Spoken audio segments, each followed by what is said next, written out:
Hormuz প্রণালীতে যুদ্ধের উত্তাপ আর সেই আবহেই ভারতের জন্য বড় কূটনৈতিক স্বস্তি অনুমতি দিলেন ডোনাল্ড ট্রাম্প।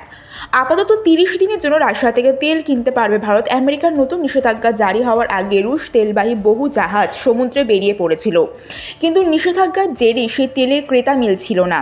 ঠিক সেই সময় ভারতকে সাময়িক ছাড় দিল ট্রাম্প প্রশাসন। ফলে আপাতত সেই জাহাজগুলি তেল কিনতে পারবে নয়াদিল্লি।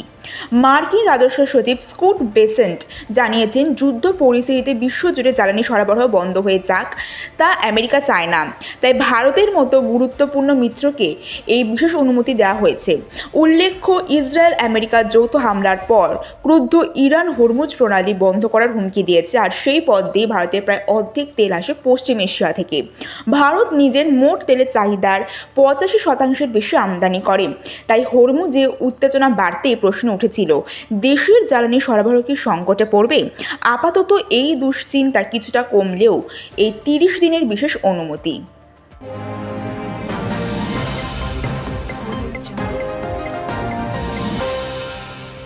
সাহারার বুকে বড় চমক, মরুভূমির গভীরে মিলল ডাইনোসরের এক নতুন প্রজাতির জীবের শো।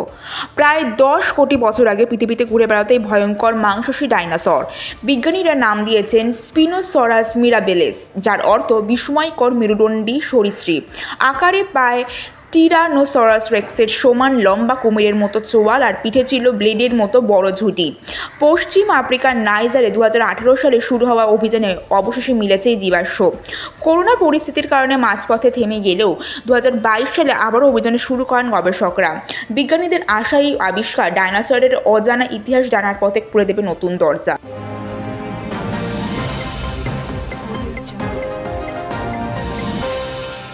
ভোটার তালিকায় চরম গাফিলতির অভিযোগ, বাবার নামের জায়গায় লেখা গ্রামের নাম। তবু চূড়ান্ত তালিকার নাম উঠলেও স্বস্তি নেই মুর্শিদাবাদের এক ভোটারের।